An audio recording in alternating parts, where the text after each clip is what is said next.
Hello viewers বন্ধুরা, সবাইকে জানাই অনেক অনেক শুভেচ্ছা ভালোবাসা। সবাই উল্টো রথে কেমন কে কাটিয়েছো সবাই অবশ্যই কমেন্টে জানাবে। দেখো, আজকে আমি বানাচ্ছি আবার একটা নতুন রেসিপি নিয়ে চলে এসেছি। আর এটা আমার বাড়ির লাল লোটে শাক।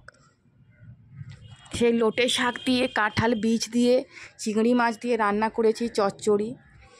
তোমরা তো সবাই জানো কাঁঠাল দানার তরকারি অসাধারণ খেতে লাগে, দারুণ খেতে লাগে। এইভাবে একবার লাল লোটে ডাঁটা চচ্চড়ি বানিয়ে খেও, সত্যি অসম্ভব সুন্দর লাগে, দারুণ খেতে হয়। মনেই হবে যেমন একটা তরকারি দিয়ে ভাত খাওয়া হয়ে যাবে। চলো বন্ধুরা, এবারে দেখে নেওয়া যাক রেসিপিটা। দেখো, আমি প্রথমে ডাঁটাগুলো আমি ছোটো ছোটো করে কেটেই এনেছিলাম, যেহেতু আমি অনেক দূর থেকে আনবো তার জন্য আমি ডাঁটাগুলো একদম ছোটো ছোটো করে কেটেছি যাতে ব্যাগে ধরে যায়। দিয়ে দেখো, ডাঁটাগুলো বাড়ির তো এত সুন্দর, মানে একদম কচি কচি ডাঁটাগুলো খুব ভালোভাবে উপরে যে একটা আঁশ টাইপের থাকে ওই আঁশটা ছাড়িয়ে নেব। ডাঁটার যে গোড়াগুলো হয়, আমার মা বলেছিল এই গোড়াগুলো ফেলবি না, এই গোড়াগুলো নাকি খুব মিষ্টি লাগে। মানে ডাঁটার যে নিচের দিকটা, যে মাটির দিকটা যে থাকে ওই ডাঁটাগুলো খুব নাকি মিষ্টি মিষ্টি লাগে। তাই আমার মা আমাকে শুধু মাটিটা ছাড়িয়ে শিকড়গুলো শুধু কেটে দিয়ে দিয়েছে। আমি সেই অনুযায়ী দেখো, আমি মার কথা মতন আমি গোড়াগুলো আমি খুব পরিষ্কার করে কেটে নিয়েছি।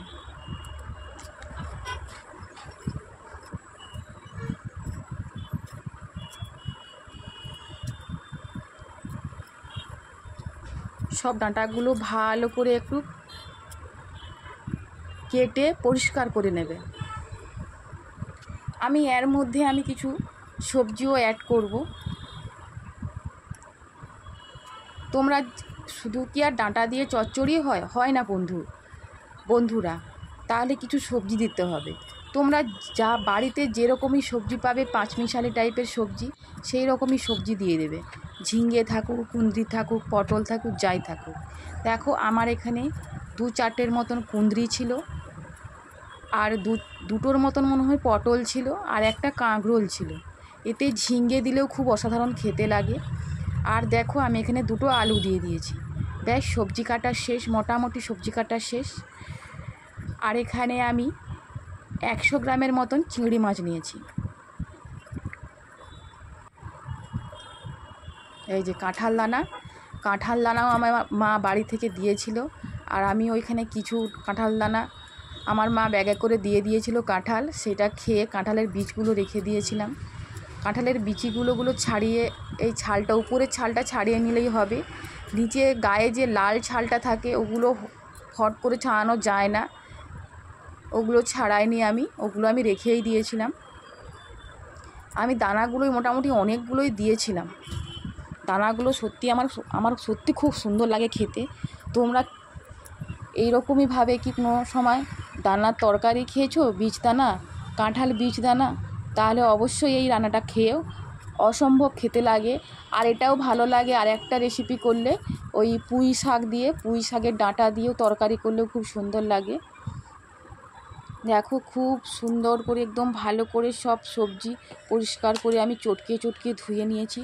দিয়ে এখানে আমি রেখে দিয়েছি কিছুক্ষণ জল ঝরানোর জন্য। এবার এদিকে আমি চিংড়ি মাছটাও ছাড়িয়ে নিয়েছি, পুরো একদম চিংড়ি মাছটাও পরিষ্কার করে খোলা ছাড়িয়ে নিয়েছি, মিডিয়ামের চিংড়ি মাছ। ঠিক আছে, এদিকে আবার আমি কড়াইয়ের মধ্যে গোটা জিরে, শুকনো লঙ্কা আর একটু পেঁয়াজ দিয়েছি। এতে আর কোনো মশলা দেবো না। এবারে দেখো, ওদিকে মশলাটা ফুটতে এদিকে আমি ওই নুন হলুদটা চিংড়ি মাছে মাখিয়ে নেব। খুব ভালোভাবে মাখিয়ে নেবে নুন আর চিংড়ি মাছ দিয়ে, কারণ চিংড়ি মাছটা আমি এর মধ্যেই দেব। এবারে পেঁয়াজটা ভালো করে একটু ভাজা হয়ে এলে এবারে পেঁয়াজের মধ্যে ওই চিংড়ি মাছটা দিয়ে দেবো।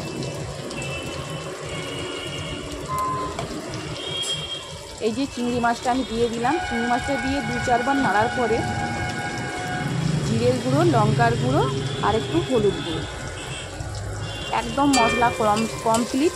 আর এখানে কোনো মশলা দেওয়ার দরকার নেই। যদি তোমরা পারো একটু আদা বাটাও দিতে পারো, রসুন বাটাও দিতে পারো, কিন্তু আমার মনে হয় ওই রসুনটা আদাটা বাদ দিয়ে করলেই ভালো লাগে, কারণ যেহেতু চিংড়ি মাছ পড়ছে এতেই টেস্ট দ্বিগুণ হারে বেড়ে যাবে।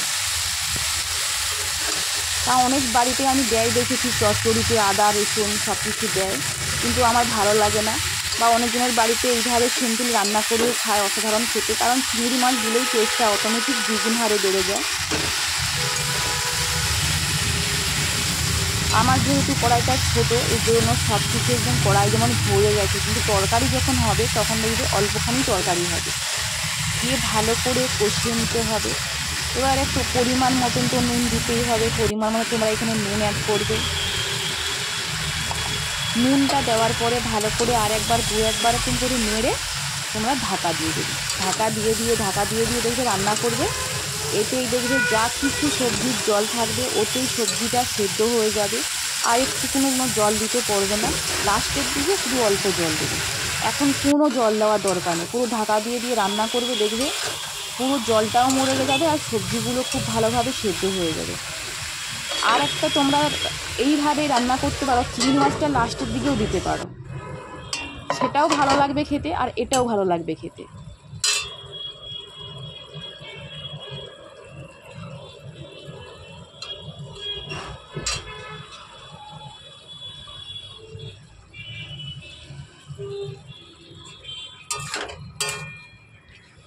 দেখো একদম দেখো সিদ্ধ হয়ে গেছে, ঢাকা দিয়ে রান্না করলে সেদ্ধই হয়ে যাবে।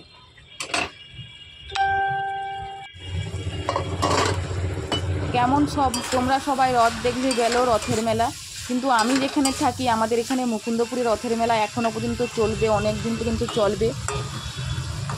জগন্নাথ তো মাসির বাড়ি থেকে নিজের বাড়ি চলে গেল, কিন্তু এখনও পর্যন্ত রথের মেলা হচ্ছে মুকুন্দপুরে।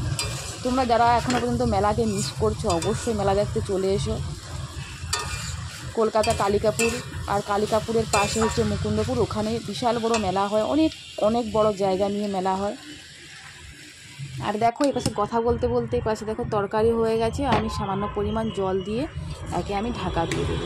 তোমরা আবার একবার টেস্ট করে নেবে নুনটা হয়েছে কি না।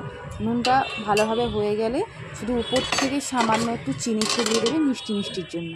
দেখো আমি ঢাকা দিয়ে দিয়েছি, ঢাকাটা খুলে দিয়েছি, পুরো রসটা মরে গেছে। আর এদিকে দেখো পুরো তরকারি খুব সুন্দর হয়ে গেছে, আর একটা দারুণ একটা সুগন্ধি বেরাচ্ছে তরকারি থেকে, অসাধারণ হয়েছে। একটা তরকারি দিয়ে ভাত খাওয়া হবে, একদম গরম গরম নিয়ে বসে পড়ো, ফাটাফাটি একদম একটা তরকারি মনে হবে ভাত সাবার করে দেবো পুরো থালা। চলো রান্না হয়ে গেছে, এবার আমি বাটিতে করে নিয়ে নেব। তোমরা যাদের রেসিপিটা যারা দেখছো অবশ্যই আমার চ্যানেলটাকে সাবস্ক্রাইব করে দেবে, লাইক করবে, কমেন্ট করবে, শেয়ার করবে, পাশে থাকা বেল আইকন প্রেস করবে যাতে নতুন নতুন আরও রেসিপি আমি আনতে পারি। যারা নতুন বন্ধুরা আমার চ্যানেলে নতুন তারা অবশ্যই চ্যানেলটাকে সাবস্ক্রাইব করে দেবে, পাশে থাকবে। আর চলো বন্ধুরা সবাই ভালো থেকো, সুস্থ থেকো, দেখা হবে আবার আগামীকাল যে কোনো একটা রেসিপি নিয়ে। ততক্ষণে সবাই সুস্থ থেকো, ভালো থেকো, নমস্কার, টাটা।